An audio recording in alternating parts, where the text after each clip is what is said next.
नमस्ते बंधुओं। बड़ी खबर आ रही है सुप्रीम कोर्ट से। आज 16वें दिन कंक्लूड हो गया आर्ग्यूमेंट 370 पर। जो मोदी सरकार ने 5 अगस्त 2019 को जम्मू कश्मीर रीऑर्गेनाइजेशन एक्ट पारित करके जम्मू कश्मीर की जो टेरिटोरी है उसको 2 यूनियन टेरिटोरी में बना दिया था। एक जम्मू एंड कश्मीर को और एक लद्दाख को अलग कर दिया था। और इसके विषय में हमने पहले भी वीडियो बनाई। आज इस विषय पर सुप्रीम कोर्ट में सारे पक्ष और विपक्ष का कंक्लूजन बामुश्किल कंप्लीट हुआ। 16 दिन तक चली बहस। कॉन्स्टिट्यूशनल बेंच बनी थी, हम पहले ही बता चुके हैं किस तरह से 5 जजों की बेंच बनी थी और किस तरह से इस पर आर्ग्यूमेंट चल रहा था। आज बड़ी मज़ेदार बातें हुई हैं 2-3 जो हमें जानना बहुत ज़रूरी है। बहुत राष्ट्रवादियों के लिए खास करके ये जानना बहुत ज़रूरी है कि आज पूरे ओवरऑल परिवेश में सुप्रीम कोर्ट के परिदृश्य में हुआ क्या। तो आज सुबह से ही पहले तो सरकार की पक्ष रखे जा रहे थे क्योंकि विपक्षियों का तो कंक्लूड हो गया था। सरकार ने अपना पक्ष रखना शुरू किया। इससे पहले कल के विषय में आपको बताता चलूँ कि कल जो है नेशनल कॉन्फ्रेंस के सांसद मोहम्मद अकबर लोन के ऊपर सुप्रीम कोर्ट ने कहा था कि वो हलफनामा दायर करके ये बताएं कि वो राष्ट्रवादी हैं और कश्मीर के अलगाववादियों का समर्थन नहीं करते हैं और अलगाववादी ताकतों और देशद्रोही ताकतों का विरोध करते हैं। इसके विषय में इस पे बड़ी बहस हुई थी और कपिल सिब्बल जी को बड़ी झल्लाहट हुई इस मसले में। उसके विषय में मैं बता रहा हूँ थोड़ा सा कि रूट्स इन कश्मीर करके एक संगठन है जो वहाँ के राष्ट्रवादियों का संगठन है। उन्होंने कहा कि मोहम्मद अकबर लोन जो हैं ये एक तरह से राष्ट्रद्रोही हैं और इन्होंने पाकिस्तान जिंदाबाद का नारा लगाया है विधानसभा में और ये हमेशा अलगाववादियों का साथ देते हैं, आतंकवादियों के सपोर्ट में खड़े होते हैं और इस आदमी को डिफेंड कर रहे हैं कपिल सिब्बल। तो इस आदमी से पहले ये तो मान लिया जाए कि भारत के ले लिया जाए एफिडेविट कि भारत के संविधान में वो विश्वास करता है या नहीं करता है। तो इस पर सुप्रीम कोर्ट ने कपिल सिब्बल से कहा कि आप एक एफिडेविट जमा करवाइए उसकी तरफ से। कपिल सिब्बल इधर उधर किनारा काटते रहे लेकिन कुछ नहीं हुआ। उसमें तुषार मेहता जो सॉलिसिटर जनरल हैं उन्होंने भी इंटरप्ट किया और उन्होंने कहा कि ऐसे राष्ट्रद्रोहियों को डिफेंड करना सुप्रीम कोर्ट का काम नहीं है। अगर सुप्रीम कोर्ट सुन रही है उस मसले को तो वो पक्का उसकी आस्था भारत के संविधान में होनी चाहिए। सुप्रीम कोर्ट ने ये कहा था कि मोहम्मद अकबर लोन जो हैं जिसको कपिल सिब्बल डिफेंड कर रहे हैं वो एक हलफनामा दायर करें और अपने को भारतीय संविधान में अपनी आस्था प्रकट करें और ये माने कि कश्मीर जो है भारत का अविभाज्य अंग है, इंटीग्रल पार्ट ऑफ इंडिया है। तो इसके बारे में कपिल सिब्बल इधर उधर करने लगे। उन्होंने कहा था अब चलो कोई बात नहीं, हम उनको छोड़ते हैं। हमारे एक दूसरे क्लाइंट हैं जो रिटायर्ड जस्टिस हसनैन मसूदी हैं, उनके बारे में उनकी तरफ से हम आर्गूमेंट अपना कंक्लूड करते हैं। सुप्रीम कोर्ट ने कहा कोई बात नहीं, हम उनको भी सुनेंगे और मोहम्मद अकबर लोन को भी सुनेंगे। हम सबको सुनने के लिए बैठे हैं जो भी पिटिशनर है, लेकिन आप ये एफिडेविट तो दिलाओ।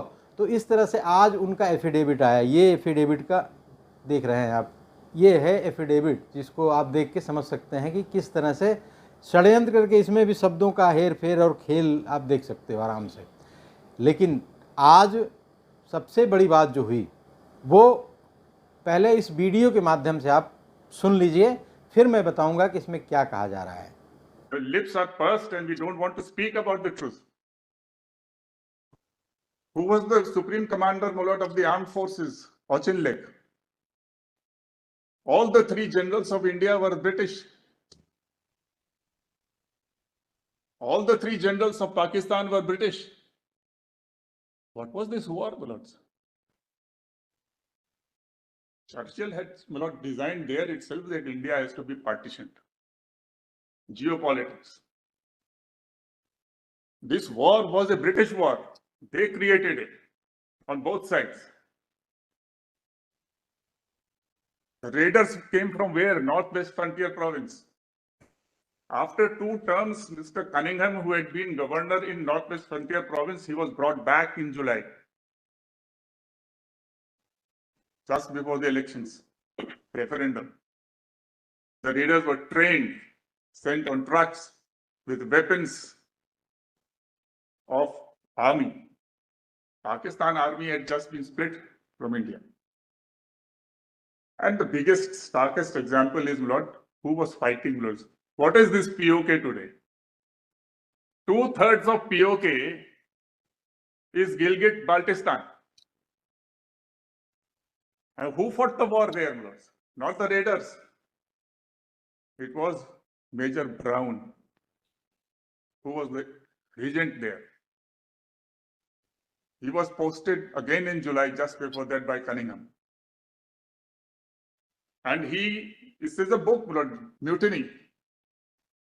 He killed all the forces of Maharaja. Ansar Ahmad was posted there, and he was arrested.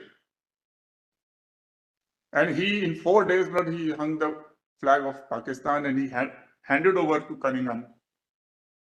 He sent some Mr. Alam from Pakistan army and he took over Gilgit-Baltistan.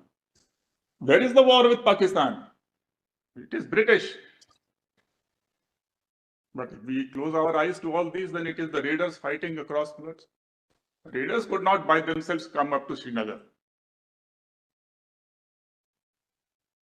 The war had reached almost this Kardu and Kargil and to that closeness to Tibet, Leh.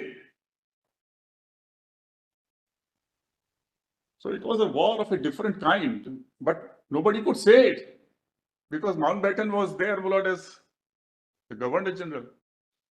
Again, our leaders must maybe having some reason that even though Lord Jinnah said, I will not accept any British Governor General, but the party said, no, we are ready to accept Governor, you continue with Indian Governor General.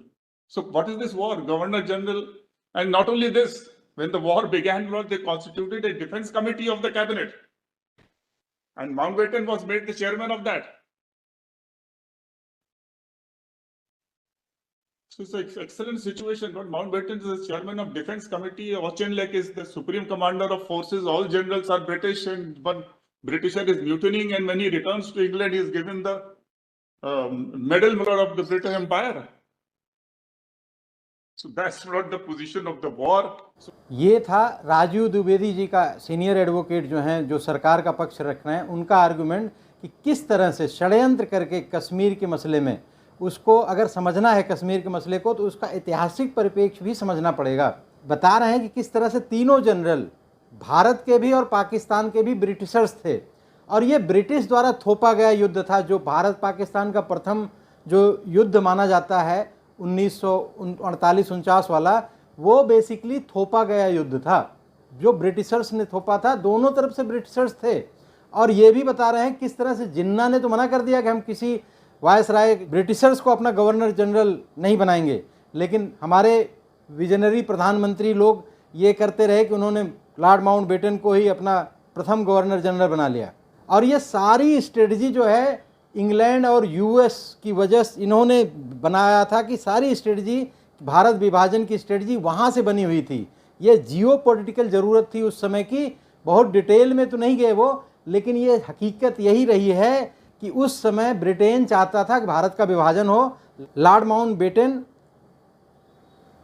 उनकी पत्नी Edwina, ये सब मिल के किस तरह से नेहरू को अपने जाल में फंसाकर और भारत का विभाजन कराया।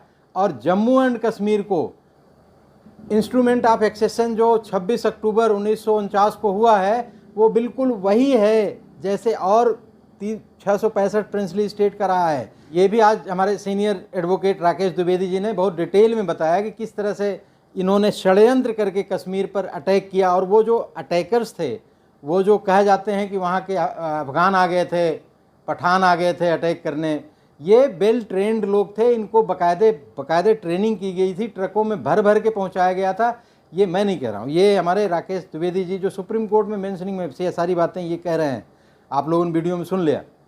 और इतना ही नहीं, उस समय जो भारत में डिफेंस कमेटी बनाई गई, उसके चेयरमैन भी वायसराय, हमारे जो गवर्नर जनरल, प्रथम गवर्नर जनरल लॉर्ड माउंटबेटन को बना दिया गया।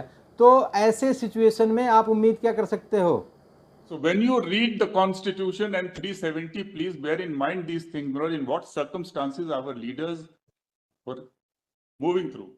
And when we were, Lord, about to push them back, Lord, and recover the territory, they deliberately stopped the war at a point of time and got the reference to the United Nations, because if you had gone up to Mirpur and behind, then that connection would have been off with Gilgit-Baltistan. Now, these are hard facts, Milord. Nobody can dispute it. It is in these circumstances, Milord, and what was United Nations? The same very power which for geopolitical reasons, the US and UK, which wanted to partition India, they were the arbiters. Fortunately for us, Milord, Pakistan refused to vacate POK.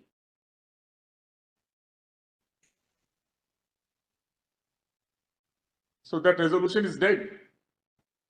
There's no need talking about United Nations, but at that time, look at the enormity of the situation in which 370 had... सुना आपने कि किस तरह से जीतती हुई सेना को एक तरफा युद्ध विराम कर दिया गया नेहरू द्वारा, और हम गिलगित बाल्टिस्तान जो कि पीओके का 2/3% है, 2/3 हिस्सा गिलगित बाल्टिस्तान है जो भारत में मिलना चाहता था। ये पूरा षड्यंत्र, ये आप देख सकते हैं किस तरह से, मैंने एक वीडियो पहले भी कई वीडियो इस पे बना चुका हूं और मैंने बताया है किस तरह से भारत की सेना जीतती जा रही थी, लेकिन वहीं तक जहां तक शेख अब्दुल्ला का प्रभाव था घाटी क्षेत्र, उसके बाद जब जीतना शुरू किया, सेना ने आगे बढ़ना शुरू किया, तो और पाकिस्तान की फौज और कबायली सब भाग रहे थे, लेकिन जवाहरलाल नेहरू ने एकाएक युद्ध विराम की घोषणा कर दी माउंटबेटन के कहने पर। यह सिद्ध हो चुका है कि माउंटबेटन ये चाहता था कि ये मामला युद्ध रोक के अब यूएन में जाके आप दे दीजिए कि यहाँ पे यूएन डिसाइड करे भारत पाकिस्तान के मसले को। तो ये विजनरी प्रधानमंत्री जो हमारे पंडित जवाहरलाल नेहरू रहे हैं, इनकी वजह से कितने संकट ये देश झेल रहा है, इसका अंदाज़ा आप आसानी से लगा सकते हो। ये मैं नहीं, ये सुप्रीम कोर्ट के जो बहस हो रही है उससे निकल के आ रहा है कि किस तरह से जवाहरलाल नेहरू ने एक अपनी दोस्ती के चक्कर में इस पूरी समस्या को इतना विकराल रूप दे दिया कि आज तक संघर्ष करना पड़ रहा है और लाखों लोग मारे गए हैं। दूसरी तरफ से कपिल सिब्बल साहब खड़े होते हैं और कहते हैं नहीं साहब, वो शेख अब्दुल्ला और हरी सिंह की दुश्मनी थी, शेख अब्दुल्ला को चूंकि जेल में डाल दिया गया था, तो इसलिए जब हरी सिंह बार बार एक्सेशन की बात करते थे तो नेहरू कहते थे कि पहले भाई हम तभी मानेंगे जब आप शेख को जेल से रिहा करोगे। फाइनली पंडित जवाहरलाल नेहरू ने हरी सिंह को मजबूर कर दिया कि शेख को छोड़ें, जबकि शेख वहाँ क्विट कश्मीर मूवमेंट चला रहा था। अब सोचिए, वहाँ के राजा के खिलाफ क्विट कश्मीर की, कश्मीर छोड़ के भाग जाओ, क्योंकि ये इस्लामिक स्टेट बनाना था इसको, और उसमें जवाहरलाल नेहरू जैसा दोस्त मिल गया था विजयरंजी। तो ये सारी बातें सुप्रीम कोर्ट के सामने आ रही हैं। कपिल सिब्बल ने यह भी कहा कि साहब वो तो केवल 3 चीज़ों के लिए था कि संचार, रक्षा और विदेश, ये 3 चीज़ हम रखेंगे, बाकी तो सब ये इंडिपेंडेंट स्टेट था। तो ये तो सारे राज्यों के लिए यही था, जितने भी प्रिंसली स्टेट भारतवर्ष में सम्मिलित किए गए थे सबके लिए यही एक्सेशन साइन हुआ है। ये पता नहीं ये जानबूझ के कॉन्स्टिट्यूशनल बेंच है भाई, वहाँ पे सब पता है, एक ही चीज़ को 5 बार रिपीट करने से कुछ नया नहीं हो जाना वहाँ। बल्कि CJI DY चंद्रचूड़ जी ने सिब्बल साहब को बताया, ध्यान दिलाया कि जो करार हुआ था उसमें ये स्पष्ट मेंशन है कि जो भी निर्णय होगा भारत के संविधान के अनुसार ही होगा, फ्यूचर में होने वाले सारे निर्णय। लेकिन कपिल सिब्बल साहब तो अपनी वही बातें उठते रहते हैं। लेकिन आज आप इन सबको, जितने भी विपक्ष की तरफ से 370 के हटाने के खिलाफ जितनी भी याचिकाएं पड़ी थी, उनके जितने वकील हैं साहिबान, सारे डिजिग्नेटेड, एक से एक बड़े बड़े दिग्गज, कपिल सिब्बल हों, गोपाल सुब्रमण्यम हों, दुष्यंत दवे, राजीव धवन, जफर शाह, ये सारे दिग्गज, ये सब वही लोग हैं जो हर टुकड़े टुकड़े गैंग के लिए खड़े हो जाते हैं, या भारत विभाजन या रोहिंग्याओं के लिए। मतलब ये बिल्कुल वही लोग हैं जो किसी आतंकवादी के लिए 4 बजे सुप्रीम कोर्ट खुलवा देंगे। ये पूरा एक इकोसिस्टम बना रखा है इन्होंने कि इनको भारतवर्ष को का विरोध ही करना है।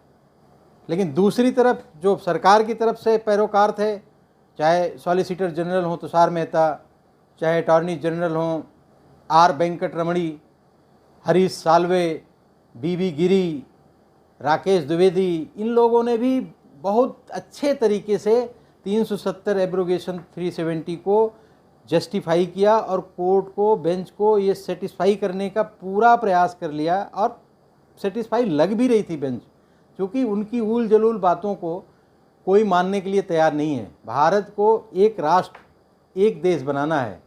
ये सीजीआई के भी बातों से यही परिलक्षित होता है कि ये भारतवर्ष एक विधान, एक निशान, एक संविधान से चलेगा।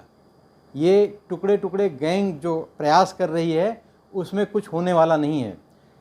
सुप्रीम कोर्ट ने 3 दिन का समय दिया है कि एडिशनल कुछ भी आपका कोई भी सबमिशन है तो उसको ब्रीफ में आप सबमिट कर सकते हैं, 2 पेज से ज़्यादा नहीं होना चाहिए।